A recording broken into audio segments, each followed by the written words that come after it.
Hi there. Before we dive into today's episode, I want to ask you an important question. Are you wondering why your hard work isn't reflecting in your bank account? If so, I've got something that could change the game for you. With my Digital Product Accelerator one-on-one coaching program, I'm on a mission to help entrepreneurs like you bank consistent revenue without sacrificing your time or sanity. Imagine shifting from 90% client-facing work to enjoying consistent revenue from your digital products, all while reclaiming your time. You already know that you don't need another course, and a one-size-fits-all approach isn't going to cut it. What you need is a strategic, long-term plan tailored just for you. So if you're ready to build the profitable, freedom-giving business you've dreamed of, apply to work with me by going to destinycop.com/apply. I cannot wait to learn more about you and your business.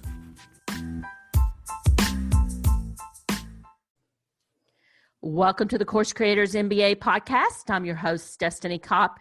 And in this podcast, we're covering actionable tips to grow your online course business. Before I begin, I want to let you know that this episode is sponsored by my Course in a Box program, which helps you create your revenue-generating course in less than a week. Course in a Box is on the AppSumo marketplace at a special deal, and the link for Course in a Box on AppSumo is in our show notes. And today, we're in the middle of our Course Creators series, where I'm chatting with ordinary course creators just like you. We're talking about their journey in their online course business, how they got started, the challenges they've experienced, and how they overcame them. These are real discussions with real people. And today I have a special guest with me. I have Ronii Bartle. Ronii is a business and marketing expert that loves how the science of data creates the art of marketing. Her focus on creating real-world processes that are results-oriented has earned her an impressive list of credentials, including an MBA from the Citadel, former president of the Charleston American Marketing Association, and as a most influential woman in business Rising Star finalist. Through her straightforward, no-nonsense style, Ronii is here to teach you how to get in the hearts and heads of your ideal clients so you feel like your marketing is effortless. Ronii, thanks so much for joining me. I'm so looking forward to our conversation today. Thank you for having me. So I'm going to let you begin and just tell the listeners a little bit more about your journey into online entrepreneurship and how you got started in the online course world. Sure. So in 2008, when the economy crashed and we went to a recession, I was working for a marketing research agency out of Durham, North Carolina. And I went to them and I said, I have this idea for a business. And, they were looking for ways to try and cut costs just because they knew what was coming down the pipeline. And they were like, you know what? That's a really great idea. We'll be your first client. And they're still my client today. So I started off doing done for you kind of agency work, just freelance work for, marketing and business and lots of different things. And like a lot of entrepreneurs, my business since 2008 has gone through a lot of different changes. There were moments that I'm like, I'm going to be, an office organizer. And there were moments that I'm going to be a bookkeeper, so you kind of go through the whole gamut of it when you're trying to figure out what you're doing. And then about 3 years ago, I got the opportunity to basically go back to the 9-to-5 world and went to a software company where they hired me as the director of marketing. And it was a small startup. And part of the reason that they wanted me on board was because I had been an entrepreneur for so long and kind of knew the marketing side of bootstrapping a startup. And so I did that for a few years. years and kept my business, on the back burner, a few of my private clients that I really loved. And then when the pandemic hit last year, they were in the vacation, the hospitality space, the vacation rental space. And obviously, it definitely went under at that point just because they were a new startup in the middle of a pandemic that nobody was traveling and everybody was locked down. So I had to start all over again and jumped straight into the online course world last year, and just saw the opportunity of so many people now, working from home, trying to, further their knowledge for their business, because we're thrown into this situation where we have to figure out new strategies that we haven't even encountered before. And so that's where I was like, rather than doing this for people, I need to teach people how to do what I do, because I can impact more people that way. So about 3 years ago, you went back to the corporate world. What made you do that? It was one of those opportunities where it was a tech startup, and I had the opportunity to go into a company where I was employee number 2, in hopes that, being in the tech world, it would take off and go public within a few years. And, I would be part of that initial employee base that could hopefully go with the company as it grew and took off, as well as it was software development, which I hadn't ever done before and I found very intriguing. So that was really interesting, that I could translate marketing and the voice of the customer and what they wanted over to how you actually build software products. And I loved that piece of it, as well as it was really nice to go work for a company where I had like a huge budget for marketing. So I got to play with a lot of different marketing techniques and strategies because I had a budget to work with, as opposed to a lot of my private clients who were like, what can we do for $100? So it was really kind of nice to be able to experiment with that. And then kind of take that knowledge of what I was able to experiment with those kinds of budgets and come back to the entrepreneur world and go, okay, now we've done this with the large budgets. How do we figure out how to do that same thing on small budgets now? I could definitely relate to what you're saying about big budgets. Yeah. and the appeal to that. I worked in the corporate world in marketing as a director of marketing too, and having millions and millions and millions of dollars just to spend on marketing was definitely a plus. Yes. So this particular business that you went to, they were in the vacation rental space? Yes. Okay. Yes. And obviously with the pandemic last year, there was a lot of, I know somewhat familiar with this particular niche, and a lot of the vacation rentals, they couldn't even rent, like in Florida, they couldn't even rent out their houses because of the pandemic. And the governor said, nope, I don't want anybody coming into Florida. Yeah. Well, and this is an interesting little twist kind of in how, my business has grown over the past year, is because I came out of the vacation rental industry in the software side. I had a lot of contacts there, and I got together with 2 of my colleagues who are also in the industry, and we've had over the past year a lot of really great success building courses specifically for vacation rental industry owners and managers on how to get more direct bookings. And part of the philosophy of that is, after last year when Airbnb was like, all right, cancel everything. One of the guys I work with lost $70,000 in Airbnb reservations that he can't recoup. So he's like, we need to figure out how to transition more of your bookings into bookings direct and off of those OTAs. Because you never know what they're going to say one day and be like, oh, you're violating the terms, and then your business is gone. So we've built actually a course called the Book Direct Accelerator. And it really kind of teaches people how to go from the relying on Airbnb or VRBO or any of the online travel agencies, and transition their guests into getting more direct bookings, and kind of marketing for themselves, but still using OTAs as a marketing tool, not as their booking channel.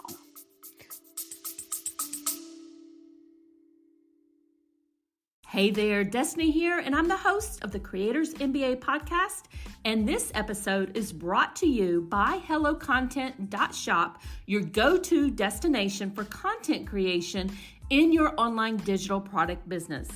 I understand how busy you are as an online business owner. I am right there with you. And that is why I have filled our Hello Content Shopify store with low-cost digital products that you can use as a lead magnet or part of your paid programs like your online courses or memberships. We also have marketing templates like email swipe files and social media templates designed to save you time and money.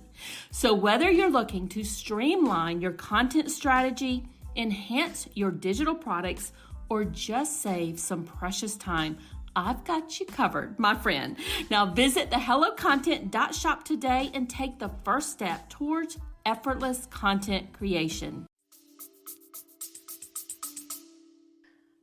And I completely get that. So let's talk about your course and tell me about the process that you use to come up with the idea, to find your students, to develop your course. Start from that beginning of that process. Sure. So that course, I have a couple of different courses, but that particular course has been a really interesting process because I do have two colleagues that I work with. And the nice thing about that for us as a team is that we each bring kind of a little bit different background. So my background obviously is very heavy in marketing.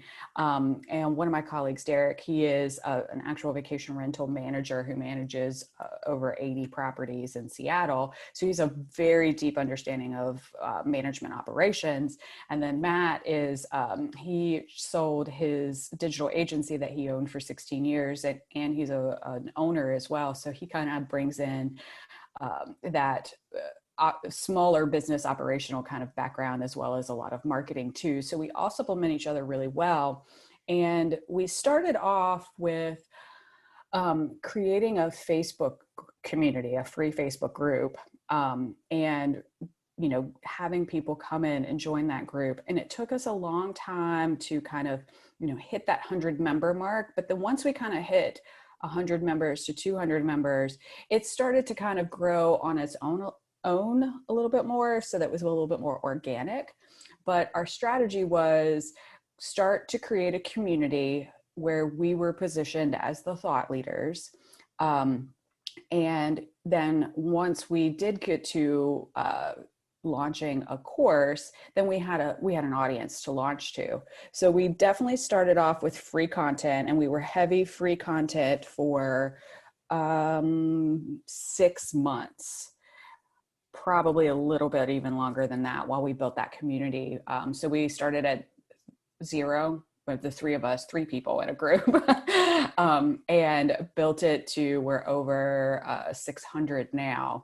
And while we were doing the free content, we used the group really for a lot of market research data on what are they looking for? What are the questions they're trying to answer? And obviously with the state of the vacation rental industry, they're trying to answer, how do we get more direct bookings so I don't have to work with OTAs as much after, what happened last March.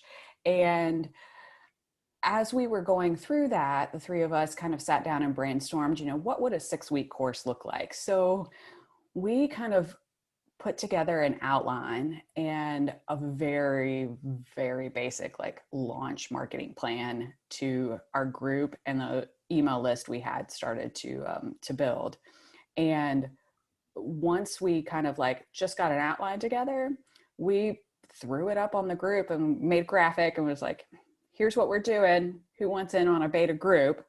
And we priced it at a fairly low price point. We priced it was $197 for 6-week course. And the course was an hour call once a week and a private Facebook group. and all the materials that we put together. And we had 3 weeks. We basically launched over 3 weeks, and our goal was to get 10 people into the group at this beta rate to kind of test what we're doing. And we sold it out in that 3 weeks that we had to launch. We got 10 people into it. And basically we built the course each week as before we would have our call, which, you know, from my perspective, I have also built evergreen courses where I drug my feet because I didn't have anybody to necessarily launch to yet. And I wanted the content to be done first. And it took me forever to do it. Whereas this took us 6 weeks to build it because we had people we had to do it for. So it was kind of a nice experience. I've been through both in that regard. And personally, I like building it more on the fly. I'm more deadline driven that way. And then going back, that everybody in the group knew it was a beta group. So going back to all of them and saying, okay, now that we've been through it and we need some feedback on, you know, how could we make this better? And so our next round will be another round of taking that feedback and making it even better. And eventually then transitioning it into an evergreen product where really all our job is to market it and sell it. And for sure, when you have a beta course that you're responsible for delivering content every single week, that is a huge motivator to get it done. Oh yeah. Yeah. It definitely did. And, you know, I personally have courses that are evergreen courses, and it took me 6 months to do them because I wanted the content to be done first. And looking back now on having done both strategies, I'm like, well, you're kind of better off just selling your outline and then building the course as you go in a beta. And we even did the beta for a cost. We didn't even do it for free. Like we still charged $200 for it. So still made a little bit of money, made it at least, you know, worth our time to keep moving forward. But as far as the course creation piece of it, I found it much easier to do it in a beta format like that, where I was motivated each week because I had a call to do with 10 students. So you started the Facebook group, and for about 6 months you gave away free content and did some market research. When did you first start that group? I'm trying to get an idea of how long it took. It was about May. We started 2020. We started in May of 2020, and we launched the course in January of this year. Okay. So we were up to about 500 to 600 members between May and December. Okay. You said you had other courses. What are the other courses, and are they still related to the vacation rental market? No, my courses for me personally are not. I have another course called Stalker. And so what that's about is my background is in consumer behavior research. I spent 15 years in marketing research, doing online surveys and focus groups and being that creepy girl that sat behind the two-way mirror, taking notes about everything everybody was saying in a group. And so I have a different marketing philosophy than most small business marketing people. I'm very data driven with my marketing, and I tend to not be I do test quite a bit and throw things out and see how it does, but I tend to then use data points to really understand who your target is.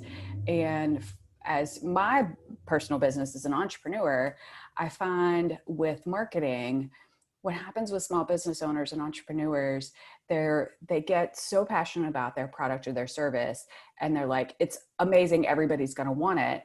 And I love their enthusiasm, but it's really hard to market to everybody. And, as the old saying goes, if you're marketing to everybody, or if you're talking to everybody, you're not talking to anybody. And so I tend to work with my private clients in, okay, who is our target market here? Who's the niche? Who are we really trying to understand? And how do they purchase? How do they make decisions? Where do they hang out? And really understanding your ideal clients and creating your customer profile or your client profile your avatar, and understanding who that person is, that then drives back home your marketing messages and makes them more effective because you're speaking to your ideal client. And so my course, Stalker, kind of really comes around as to how you can basically stalk your ideal clients in a non-creepy way, and really do content creation that's based on your ideal clients. And that's an evergreen product for me.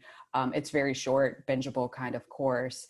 And I go through the, how to really kind of build a client profile, and then into how to create content based on those client profiles, that are marketing strategies that are a little bit more on the long-term kind of marketing side of things, of, creating blog posts based on SEO keywords that are based on your avatars.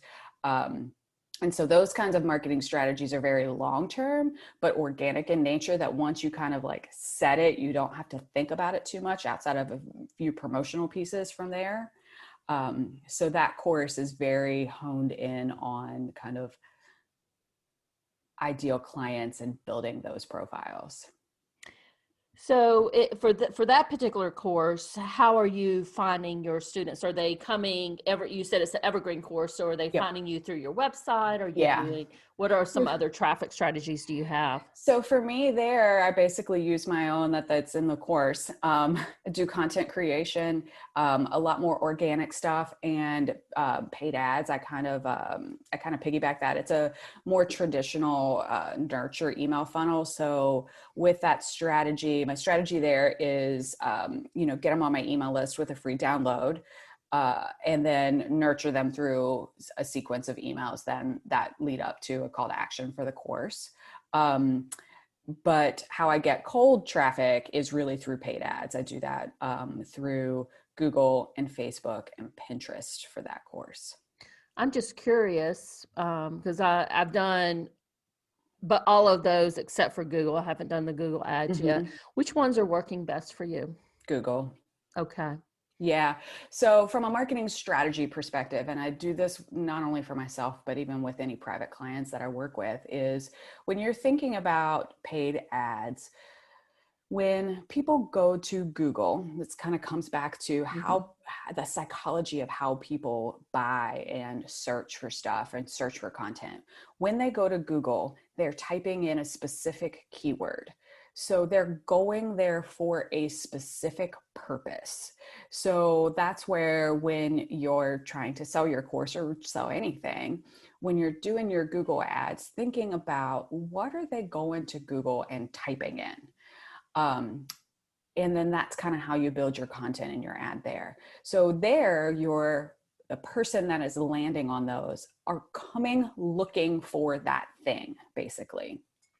Whereas when you're running, say, Facebook ads or Instagram ads, that ad's purpose is to interrupt their scroll.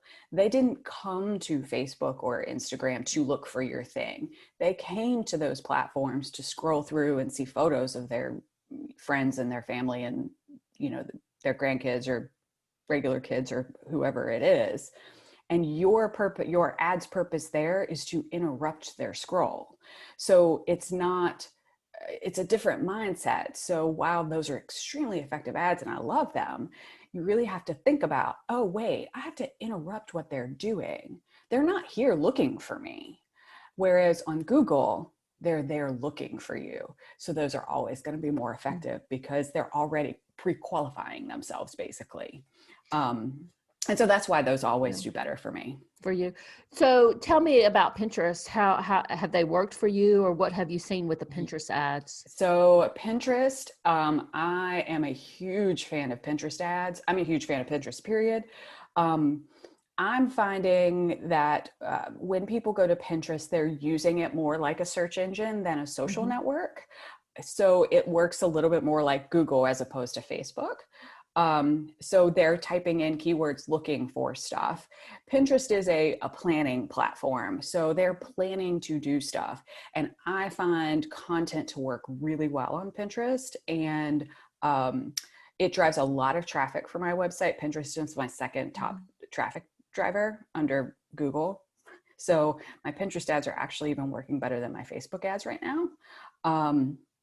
And I have one client. They are a product client. It's not a course client. They're a product client. So obviously Pinterest is a good spot for them.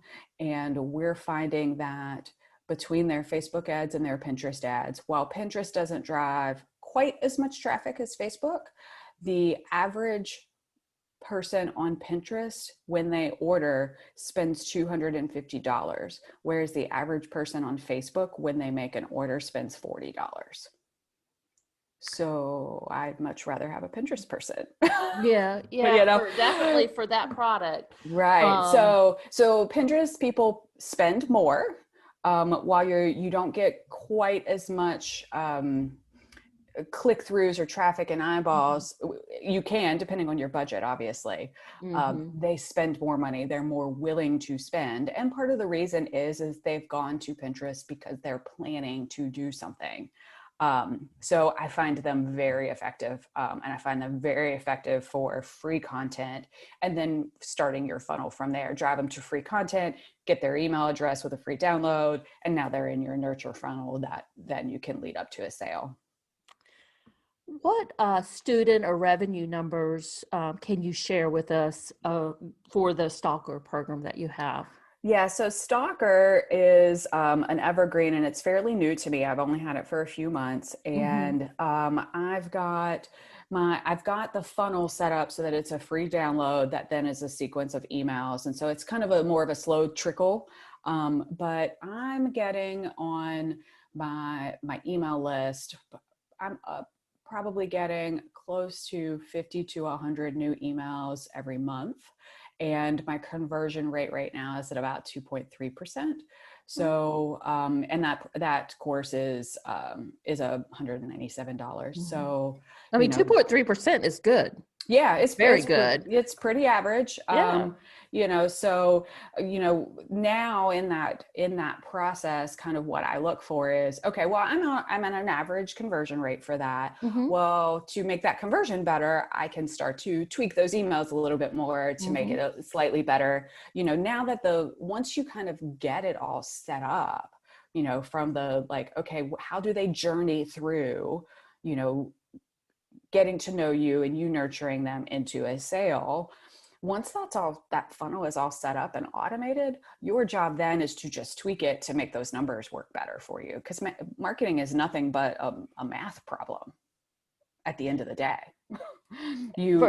Absolutely. So looking at the data and figuring out where you can make improvements right from there. Yeah. And even within, that funnel, some of those improvements are super small and free. You don't necessarily need to improve the ad. I had actually a client just last month who I'm doing ads for, and he called me up in a total panic about they're not doing great. I'm spending all this money and they're not doing great. And I was like, wait a second, let's sit down and look at these numbers here. And so, we kind of went through, I was like, your ad is converting at about 3%, which is average. And, I only work on his ads. I don't work on the rest of his funnel. And I was like, so, I got, 61 people clicked on this ad. That means the ad is working. 61 people clicked on it. Now they've landed on your landing page. If they didn't convert, now we need to look at your landing page. The ad did its job. It got it to the landing page. The ad's not to get them to sign up. The ad's just to get them to the landing page. Now the landing page needs to be tweaked to make that conversion better. And he's like, oh, yeah, I didn't think about it that way. I was like, yeah, my ad did its job. Now we need your landing page to do its job. So, you have to kind of sit down and think about each one of those little pieces as the standalone thing that now you have to work on individually. And really him to tweak his landing page is free for him. He just needs to go in and tweak it. So you can easily change your conversion or your numbers by making small tweaks on landing pages or within your email funnels. The hard part is getting it set up. For sure. And so what I'd like to kind of switch gears a little bit here. You have your vacation rental kind of life, that new venture that you started this year. You have your Stalker course with, you obviously do services too. What do you see as the next steps for you in 2021? In 2021, I'm actually going more towards nothing but online courses and or programs. I'm getting out of the one-on-one client work. At the end of the day, it's not scalable unless you're starting an agency where now you just need a staff of people. Client work's great, and I love my clients. The ones that I have, I absolutely love them, and we have great relationships, and we've got great marketing strategies set up, and I'm very happy with that. But to be able to scale better and to reach more people with what I do and my knowledge of how I do it is going to be through online courses, and that's what this year will be, is developing more programs. I'll take Stalker and keep tweaking that, as it grows and progresses. But now that it's built, it is built. And I'll probably move more towards more group kinds of programs, like small group programs that I can get, really kind of get in there and help people more one-on-one. Whereas, doing it at a, done for you service it's too hard to get to a lot of people and actually make that scalable unless you're in wanting to build an ad agency. I can completely relate to what you're saying there. I'm actually in the process of, stepping away from doing like Facebook ads and Pinterest ads for people. So I love them. Don't get me wrong, but and just focusing on my digital products business. Yeah. So my closing question for you is Sure. What advice do you have for other online course creators or entrepreneurs out there? My advice after my experience in the last year is to, you don't have to have it all together and done, and perfect before you go ahead and do it. Done is better than perfect. So just launch, even if you only get 2 people, that's 2 people you didn't have before, and you've started. And once you get started, then it goes so much easier that then all you got to do is tweak from the main build. So just get it out there and get people in the course, because it's going to force you to build it. And Ronnie, I think that is great advice. Thank you. Where can people find you, either with the vacation rental life company that you're doing or with your main business? Yeah. So for my main business, RoniiBartles.com is where that kind of all lives. And I personally am an Instagram girl myself. So I live on Instagram at I am Ronii. You can find all of that on the website as well. And then for the vacation rental life business, really the best place to kind of get to is in our vacation rental life group on Facebook. It's all free content. We've got a great community there. I'm in that group pretty much daily, with posting and interacting with everybody. And that's the best spot to get us right now, as we're growing that little side of the business. And I will make sure all of those links are in the show notes for folks so they can reach you. And thank you so much for joining me today. Thank you for having me. Thanks. Course creators, thanks so much for listening. I hope you enjoyed this conversation with Ronii. If you have any questions about Course in a Box, which is offered on AppSumo, please reach out to me on LinkedIn or DM me on Instagram. We'd love for you to rate and review the podcast on iTunes or your favorite podcast platform and show us some love there. Have a great rest of your day, and bye for now.